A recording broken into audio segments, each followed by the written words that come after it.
अंतर्राष्ट्रीय व्यापार की दुनिया में कई बार ऐसी घटनाएं होती हैं जो पहली नजर में किसी एक देश का साधारण प्रशासनिक फैसला लगती हैं, लेकिन कुछ ही दिनों के भीतर वही फैसला पूरी वैश्विक बाजार व्यवस्था का रुख बदल देता है। इस बार भी कुछ ऐसा ही हुआ जब जापान ने भारत से भेजे गए प्रीमियम आमों की एक खेप पर तकनीकी कारणों का हवाला देते हुए रोक लगा दी। जापानी अधिकारियों का मानना था कि यदि भारतीय आम उनके प्लांट क्वारंटाइन मानकों पर पूरी तरह खरे नहीं उतरते तो उन्हें अपने बाजार में प्रवेश नहीं दिया जा सकता। आमतौर पर जब कोई विकसित देश किसी कृषि उत्पाद पर इस तरह की रोक लगाता है तो निर्यातक देश के किसानों और व्यापारियों में चिंता फैल जाती है, क्योंकि उन्हें डर रहता है कि उनकी उपज बंदरगाहों पर ही फंस जाएगी, कीमतें गिर जाएंगी और महीनों की मेहनत मिट्टी में मिल जाएगी। लेकिन इस बार कहानी ने बिल्कुल अलग मोड़ लिया। जिस खेप को जापान ने अपने बाजार से बाहर रखा, उसी खेप की खबर दुनिया के दूसरे देशों तक पहुंची और देखते ही देखते भारतीय आमों की चर्चा पहले से कहीं अधिक तेज हो। ऐसा लगा मानो एक देश की रोक ने बाकी दुनिया का ध्यान भारत की ओर खींच दिया। सबसे पहले सिंगापुर ने इस अवसर को पहचाना। वहां के आयातकों ने बिना देर किए भारतीय आमों की अतिरिक्त खेप मंगानी शुरू कर दी। कुछ ही दिनों में सिंगापुर के बड़े सुपरमार्केट्स में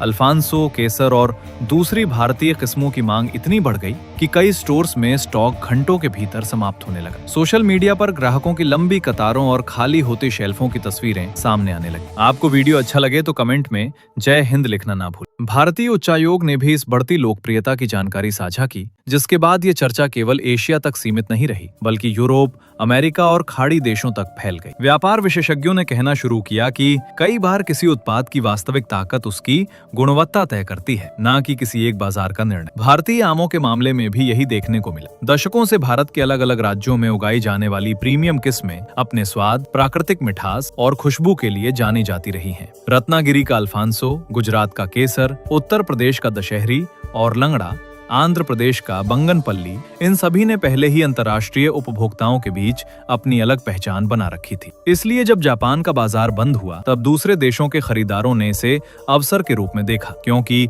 उन्हें पहले से ही भारतीय आमों की गुणवत्ता पर भरोसा था। यही कारण रहा कि संभावित नुकसान की जगह भारत के निर्यातकों को नए ग्राहक मिलने लगे और कई देशों से अतिरिक्त ऑर्डर आने शुरू हो गए। इस पूरे घटनाक्रम ने एक महत्वपूर्ण संदेश भी दिया कि आज वैश्विक व्यापार पहले जैसा नहीं रह गया है। अब यदि किसी एक देश का बाजार बंद होता है तो दुनिया के दूसरे बाजार तुरंत उस खाली स्थान को भरने की क्षमता रखते हैं। भारत जैसे बड़े कृषि उत्पादक देश के लिए यही सबसे बड़ी ताकत है, क्योंकि उसके पास केवल उत्पादन ही नहीं बल्कि गुणवत्ता और विविधता भी है। यही वजह है कि जिस फैसले से भारत को नुकसान पहुंचाने की आशंका जताई जा रही थी, वही फैसला धीरे धीरे भारत के आमों के लिए वैश्विक पहचान को और मजबूत करने वाला साबित होने लगा। अब सवाल ये है कि आखिर भारतीय आमों में ऐसा क्या है जिसके लिए दुनिया के सबसे अमीर देश भी हर साल इंतजार करते हैं। इसका जवाब भारत की मिट्टी, जलवायु और सदियों पुराने बागवानी अनुभव में छिपा हुआ है। भारत केवल दुनिया का सबसे बड़ा आम उत्पादक देश ही नहीं है, बल्कि यहाँ सैकड़ों किस्मों के आम उगाए जाते हैं, जिनमें से कई अपनी अनोखी मिठास, सुगंध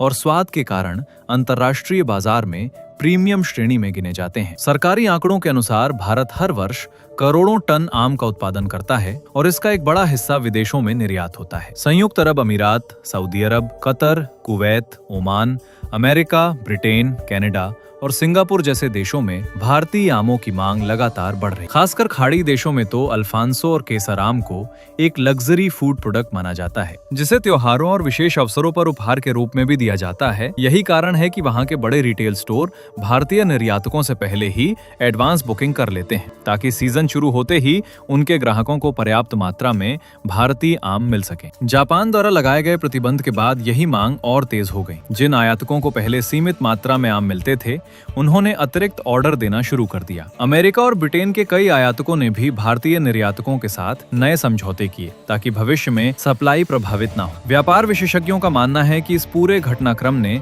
भारत के आम उद्योग को एक अप्रत्याशित बढ़त दी है। पहले जहां भारतीय आम केवल अपनी गुणवत्ता के कारण प्रसिद्ध थे, वहीं अब पूरी दुनिया में उनकी चर्चा एक ऐसी घटना के कारण भी होने लगी जिसने लोगों की जिज्ञासा बढ़ा दी। जब किसी उत्पाद के बारे में अचानक वैश्विक स्तर पर चर्चा होती है तो उसकी ब्रांड वैल्यू अपने आप बढ़ जाती है। भारतीय आमों के साथ भी कुछ ऐसा ही हुआ। विदेशी उपभोक्ताओं के बीच ये संदेश गया कि यदि इतने कड़े मानकों वाले देश में भी भारतीय आमों को लेकर इतनी चर्चा हो रही है तो निश्चित रूप से उनमें कुछ विशेष होगा। यही वजह रही कि मांग कम होने के बजाय और अधिक बढ़ती चली गई। इसका सबसे बड़ा लाभ भारत के किसानों को मिलने लगा। महाराष्ट्र, गुजरात, उत्तर प्रदेश, आंध्र प्रदेश, बिहार, कर्नाटक और मध्य प्रदेश जैसे राज्यों के लाखों किसान जो वर्षों से उच्च गुणवत्ता वाले आम उगा रहे हैं, अब उन्हें अंतर्राष्ट्रीय बाजार से पहले की तुलना में बेहतर कीमत मिलने लगी। इससे न केवल किसानों की आय बढ़ने की उम्मीद जगी, बल्कि भारत के कृषि निर्यात को भी नई दिशा मिली। कई निर्यात कंपनियों ने अपने पैकिंग सेंटर, कोल्ड स्टोरेज और एयर कार्गो नेटवर्क को